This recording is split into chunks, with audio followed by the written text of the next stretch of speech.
Estamos de volta com a Ação Nacional. Hoje nós estamos falando sobre a violência contra a mulher. Nós recebemos em nossos estúdios a psicóloga e escritora Raquel Moreno e também a advogada e voluntária do SOS Mulher, Lúcia Otaviano. Bem, agora antes da gente continuar nosso bate-papo aqui, nós vamos ver um VT que fala sobre a violência doméstica. Qualquer mulher pode ser vítima da violência doméstica, seja qual for a raça ou classe social. A violência doméstica, ela acontece dentro das quatro paredes e as pessoas não veem. Porque quando ela sai de lá de dentro, ela já sai maquiada e o filho, a filha, não vê essa violência. A cada 4 minutos, uma mulher é vítima da violência doméstica e muitas delas não pedem ajuda por medo ou por desconhecerem a Lei Maria da Penha. Nos casos mais graves, a cada 1h30, uma mulher perde a vida vítima da violência masculina. Segundo o Instituto de Pesquisa Econômica Aplicada, IPEA, a Lei Maria da Penha, que entrou em vigor em 2006, não teve muito impacto para combater os casos de agressão. O estudo mostra que o feminicídio, o homicídio da mulher, continua com números altos no Brasil. Valquíria é jovem, tem 28 anos, 3 filhos e foi casada por 11 anos. Antes das drogas era muito bom. Ele era um excelente marido, um excelente pai. Depois que veio a começar a usar as drogas, daí ele começou a ficar mais agressivo. O medo dele era de eu trair ele. E, então ele ficava muito ciumento, não podia olhar para o lado que estava olhando para alguém, ou se eu recebesse uma ligação, ele queria saber quem era que estava naquela ligação. E eu não dormi em casa, dormi na casa de uma vizinha. E quando ele chegou de manhã, ele não me viu lá e foi na casa dessa vizinha. E nisso, ele já, na mente dele, foi que eu tinha traído ele. E foi nisso que ele chegou e veio direto no meu pescoço, falando que ia me matar porque não aceitava ser traído. Ele me prendeu no sofá pelo pescoço. Nisso, as outras pessoas que estavam na casa, veio, tirou ele, afastou ele de mim. Ele pegou as 3 crianças e saiu. Aí isso aconteceu por volta de 1h da tarde, num domingo. Quando foi umas 4h da tarde, ele voltou e daí me pegou pelo cabelo e queria me tirar de dentro da casa pelo cabelo para mostrar para todo mundo que ele era o homem da casa e que ele não aceitava ser traído. Daí eu falei para ele que ele não ia me tirar daquela forma de dentro daquela casa. E daí ele me pegou pelo pescoço de novo e falou que então ia me matar. Ia me matar porque da forma que ele apertou, já sumiu totalmente o ar. Eu não conseguia respirar nem pela boca nem pelo nariz. Eu sabia que se não tivesse ninguém naquele momento, ele ia ter me matado. Em poucos minutos ele ia ter me matado. Na mesma semana da agressão, Valquíria procurou o SIM, Centro de Integração da Mulher.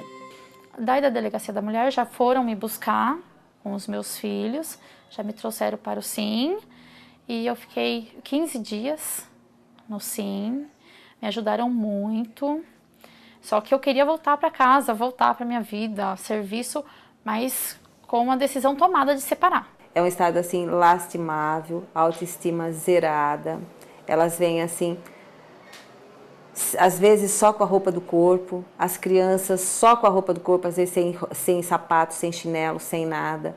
Elas vêm do jeito que elas são agredidas e que conseguem sair dessa situação, elas vêm, são trazidas para cá. Agora é vida nova com os filhos. Tô me sentindo muito confiante, tô trabalhando. Tô me sentindo livre, na verdade, que aquela prisão acabou. Tem muitas vezes a gente, mulher dentro de casa, a gente se sente frágil e sem forças a ir até o final. E não, muitas vezes o homem é mais frágil que a gente, mulher. Né? Então eu acho que a gente tem que pensar assim, a gente não é tão frágil, a gente pode ir até o final. E pode ter uma vida bem melhor do que com um marido desse do lado, né? Olha, nós acabamos de acompanhar nessa matéria que a cada 4 minutos uma mulher é agredida e a cada 1h30 uma mulher é morta. Esses são dados da pesquisa, isso no Brasil, hein, gente? São dados da pesquisa do Instituto Perseu Abramo. Realmente é um dado alarmante. Eu gostaria de comentar um pouquinho isso com vocês. É isso mesmo, Raquel? Lamentavelmente, é isso mesmo. Agora, Alguma coisa tem que ser feita para mudar, Sem e eu dúvida. acho que tem que ser feita para mudar, inclusive a cultura, porque a cultura continua considerando razoável, normal, essa agressão entre marido e mulher, ainda não se mete a colher. A criança que presencia em casa uma cena de violência não tem com quem discutir, não tem aonde discuti-la, em casa não dá, a escola em geral não discute, né, seria importante, e ela fica impactada no primeiro momento e depois quando cresce, ela acha que aquilo é natural, já que nada aconteceu, etc. e tal, e tende a reproduzir a violência. E até eu ia fazer essa pergunta para vocês, o que acontece na cabeça dos filhos que acompanham a agressão do pai em relação à mãe? Né? Então, no primeiro momento é isso, é o choque. No segundo momento, a gente tem, as pesquisas mostram também que uma boa proporção dos homens autores de violência vivenciaram violência na casa deles enquanto crianças. E sem ter onde discutir, vai fazer o quê? Depois de um tempo, meu pai fez assim, eu aprendi que é assim, e aí tende a reproduzir. É preciso mudar a cultura.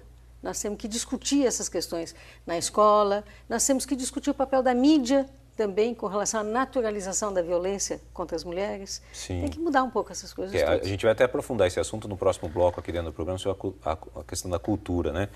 A gente pode ver também, a pessoa falou que quando ele começou a usar drogas, ele mudou totalmente o comportamento dele. Pelo visto, o álcool, a droga, está muito associado a essa questão da violência.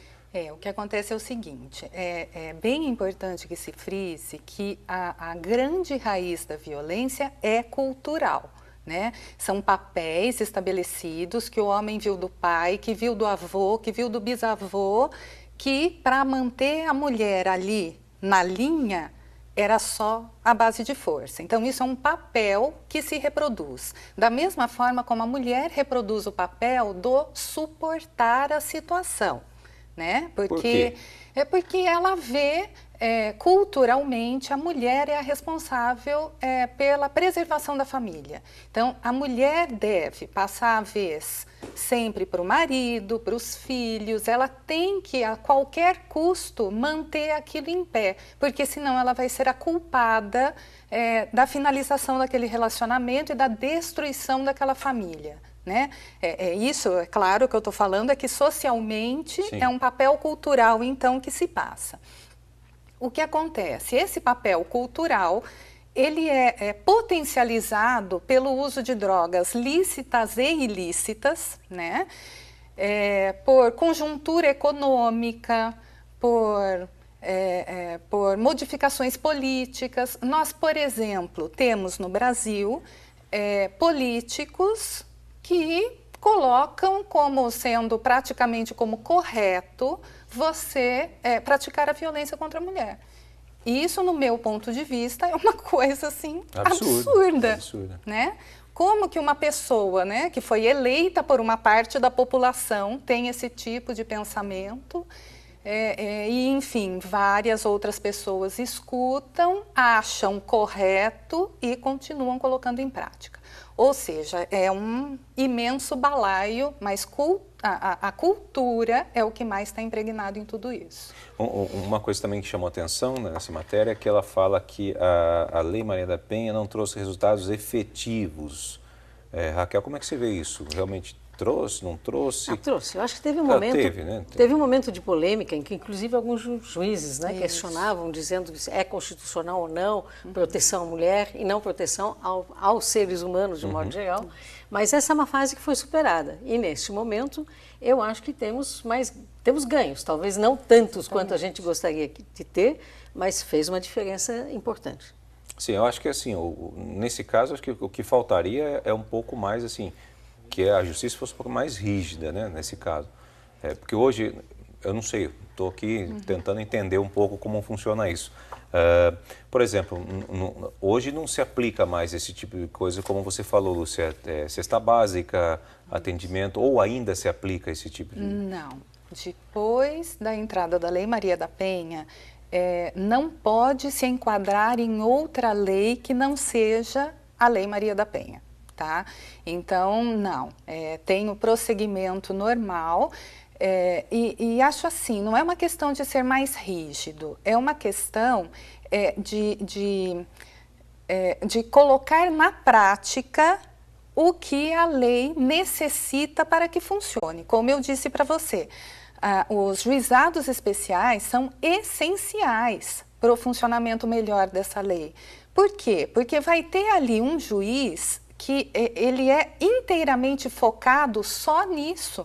O que acontece nos dias de hoje? Vão para outros juízes decidirem, que já tem muitas outras coisas para decidirem fora esse assunto específico. Então, o que é necessário é que o judiciário se organize de tal maneira que consiga colocar a especialização no atendimento. Não só o judiciário, tá? Existem cidades que não têm delegacia da mulher e as delegacias da mulher nem sempre estão preparadas para o recebimento dessas mulheres, né? É uma coisa assim avassaladora. Muita mulher aparecendo diariamente, muito pouca gente trabalhando lá dentro, pilhas e pilhas de inquéritos para serem trabalhados. Então, assim, a realidade nos equipamentos também não contribui muito, total. Entendeu? E muitas pessoas acabam sendo soltas, e aí acaba, porque a gente vê pelas mídias casos, né, a mulher tinha feito um boletim de ocorrência contra a pessoa acabou ficando solta, e aí no fim ele vem e acaba provocando um assassinato, inclusive até. Na verdade o que acontece é assim, Júnior. A hora que você vai na delegacia, se o fato não estiver ocorrendo, se não for um flagrante, esse agressor não é mesmo preso na hora, né? Daí tem que ter o procedimento normal. Vários são presos, mas também são prisões com período certo, né? Mas vários são presos por quê? Porque na hora que estão acontecendo os fatos, chega a polícia e leva o cidadão preso, entendeu? Mas fora isso, a mulher fazendo o boletim de ocorrência não significa que ele vai ser preso. Sim. Ele tem que passar por todo o processo, então tem que passar pelo inquérito, o juiz tem que aceitar a denúncia e daí tem que ser feito todo o procedimento. E tem inclusive alguns casos mais leves que implicam, enfim, uma agressão não tem tentativa de matar nem nada disso, onde o juiz acaba reencaminhando para alguns grupos que estão começando a atender os homens autores de violência. Isso. Né? Em São Paulo existem esses grupos. O Coletivo Feminista de Sexualidade e Saúde em São Paulo, em Santo André, no ABC, tem alguns grupos nesse sentido. E é impressionante a diferença, né? Você vê o homem entrando no primeiro momento, achou que tinha que bater mesmo, não sei o quê. Depois de algum tempo, de algumas sessões, ele muda completamente. E ele passa a ser um multiplicador disso. Porque ele entende o que levou à violência e ele tem os argumentos para mudar. Raquel, isso é muito interessante, você falou aqui. Nós vamos para um rápido intervalo e nós vamos discutir um pouquinho sobre esse assunto que ela acabou de falar aqui. Fique ligado com a gente no Ação Nacional, que volta já.